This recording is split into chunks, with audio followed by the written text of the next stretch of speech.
I was recently asked by a viewer, is it worth it to own an Airbnb in Mérida, Mexico? Hola y un fuerte abrazo. Gracias, señora Fabiola, for your question. Vale la pena. Vale la pena? Is it worth it? I like that phrase. Vale la pena. Sí o vale la pena? No. Today I'm going to explore the topic of is it worth it to own a short-term rental or an Airbnb? And we're going to explore this topic from the perspective of you don't live in the same country or even the same state. You're an out-of-area Airbnb owner in Mexico. If you have been watching my channel for a while, you know that I own two short-term rentals in Mérida, Mexico. I bought one of them 7 years ago, the library house, and I bought the other one 5 years ago, the blue cactus house. I will put links in the description below so you can watch a video on the story on both of those. So has it been worth it? Vale la pena. There are some days where that would be a resounding yes, and there are other days where that would be, I don't think so.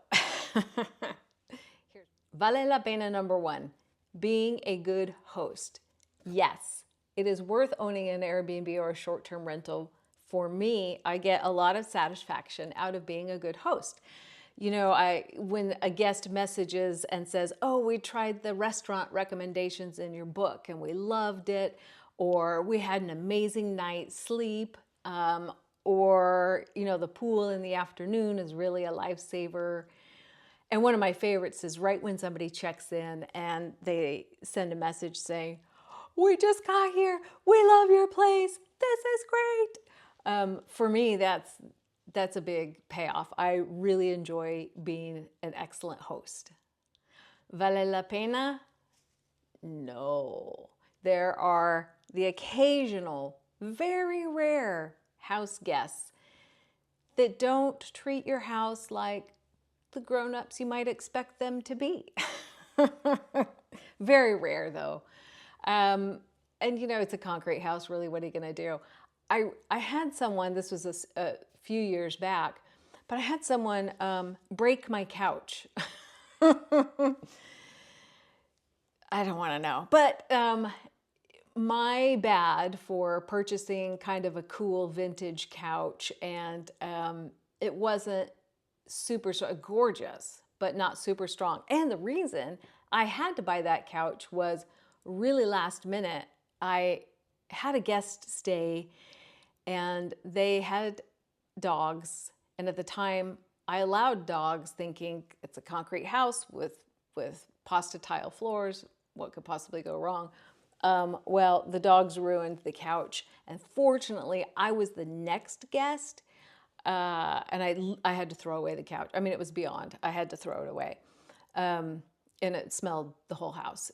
Had I not been the next guest, I would have been freaking out.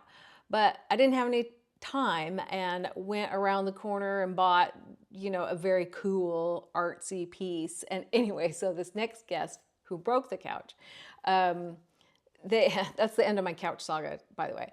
But they said that the husband tripped and fell coming out of the bathroom. Well, that's a pretty big distance. I don't know why I'm going down this rabbit hole, but to trip and fall coming out of the bathroom would have to be like, you know, acrobatic. Anyhow, so that's that. I got a simple yet still comfortable couch in place, and now there have been no more couch worries. So again, it's very rare, but occasionally you're gonna get a guest that's not so cool. Part of the deal. Vale la pena? Sí. It's worth it to have someone staying in the house when you're not there. So whether you want to own rentals or just, you know, this is your house for your future life, but you want to rent it out a little bit, having someone occupy when you're not there is a really good thing, because they can see things and alert you if there's something wrong in the house. Like I had a little drip in the ceiling at the library house, or at one point the washing machine stopped draining and I had to get the technician out there. Well, I didn't, Carlos did. But having that extra set of eyes and just, living in the house, the fans are going, the windows are open, all of that is really, really helpful. Vale la pena? No. When someone is not in the house, so say it's summertime and you might have a couple of weeks, 2-3 weeks of vacancy period, then the house is all closed up. Now, property management can take care of that, making sure that the fans are going, that there's a few screened windows that are open. But, that period of having the house closed up is not a great thing. So the balance of occupancy with good property management will take care of that. Vale la pena? Sí. I hope you're liking this, Señora Fabiola. Vale la pena? Sí. It was worth it for me to be able to invest in my future and see that vision for my future. It was a long road getting there, but yes, it was worth it. If you don't want to own rentals, that's not for everyone, trust me, even if you are in town. But if you don't want to own rentals, you just want to buy tomorrow's house today, like I said, it's all about good property management that can help you with that. Vale la pena, another C. So talking about good property management, I got lucky in that I have Carlos by my side. Carlos is like family to me. He takes care of the property.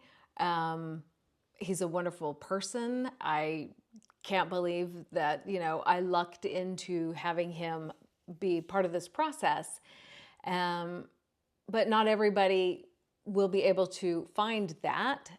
So there are lots of other good property management companies. Like a lot of the real estate companies will actually have a section where they do management.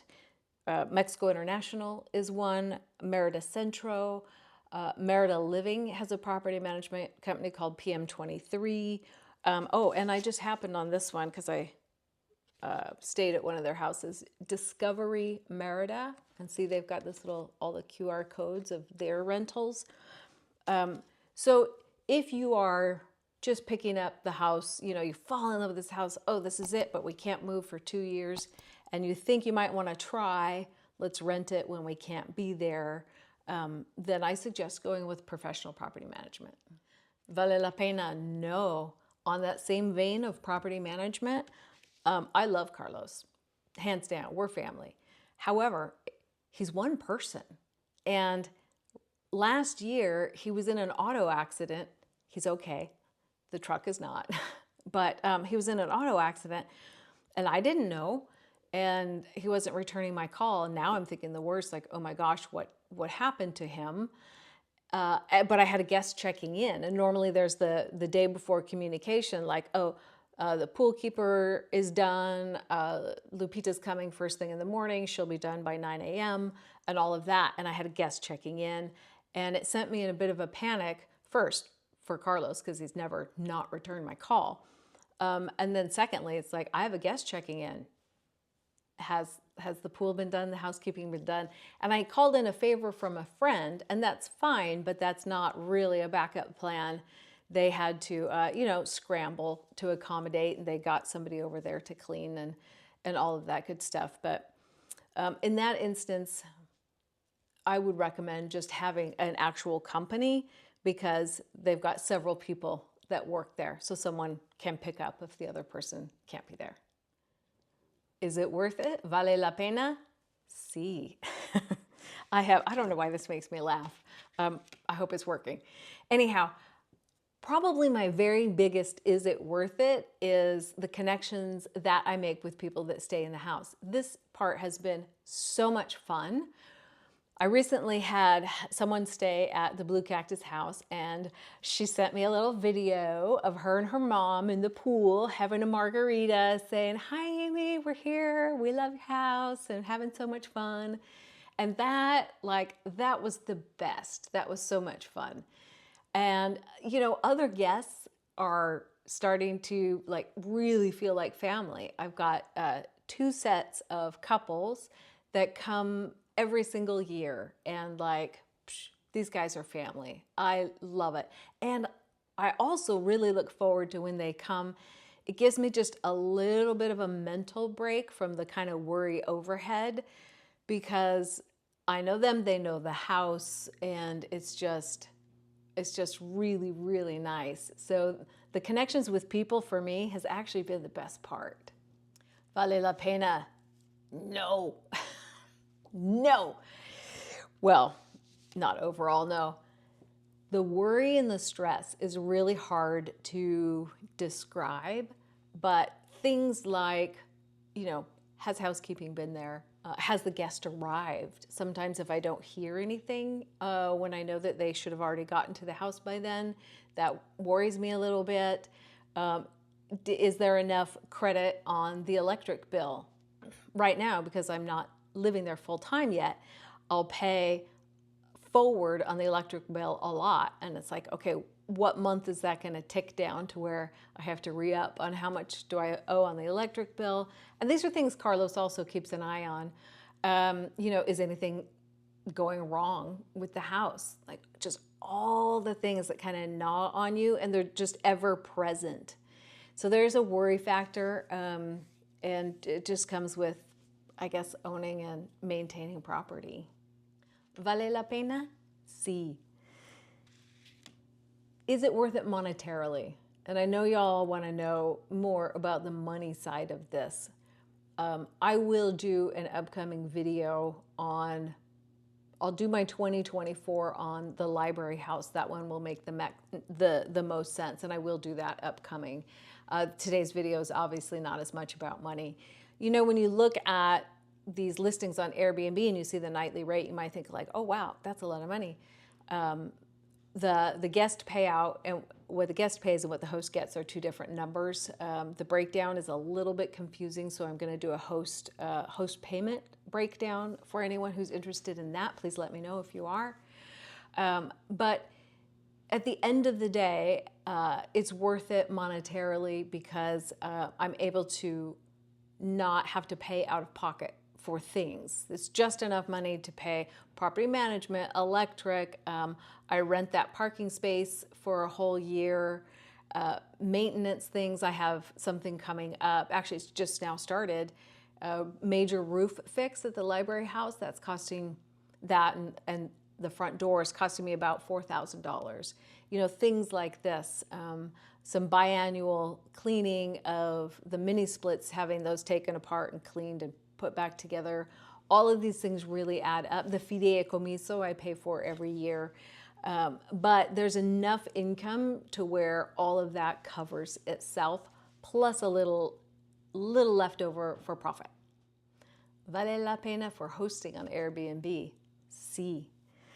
I know there's some mixed feelings about Airbnb out there, but I really appreciate it for a lot of reasons. The software is really easy to use as a host. I'm not the most techie person. I make these videos, I do the editing. As you can see, it's not a lot of editing, nothing fancy here. But for the Airbnb website, I like that it's branded to where the end user, the guest, feels comfortable, they're confident when they book through Airbnb. And so I like it for that. I did go ahead and create AmysCasa.com for direct booking because the guest is not paying the extra Airbnb fees. It doesn't actually make any difference to me monetarily if somebody books through Airbnb or AmysCasa.com, but to the end user, the guest, it does make a difference. So I like their technology. It's easy to use. I can sync the Airbnb calendar with the calendar of AmysCasa, so I don't have any double booking. Although when I first started using it, I was so paranoid. I had to look all the time, like, wait, this person just booked. Let me go over here and check. And it's like, okay, it's working. It's working. So yes, I do think it is worth it to host using Airbnb. So overall, is it worth it? Vale la pena to have an Airbnb in Mérida, Mexico? For me, that is a resounding sí. Getting to where I'm at now has been a lot of stretching, a lot of growing, a lot of pressure, very intense, but worth it at the same time. I pushed myself harder than I thought I could, and here we are now. Do I recommend it to other people? If you have a house using Airbnb as a service, absolutely. Do I recommend it if you don't live in the area? Man, it's not for the faint of heart, but with good property management and Airbnb, it is totally doable. You have to take that and sprinkle it in with just like a heaping amount of faith in humanity in general, because most people are going to be awesome, work hard, treat your house with love and respect. And the few hiccups along the way, you just have to, let those go. So yeah, I recommend it. Go for it. Well, thank you for watching. I hope you got some value out of that video. And un fuerte abrazo. Besitos y cuídate mucho. And by the way, I can't wait for next week because I will be in Mérida and I'm shooting a whole bunch of stuff. Okay, thanks. Bye. This is the yesterday that will be, wow, man, spit it out. What the heck? Maybe I just need to can that one.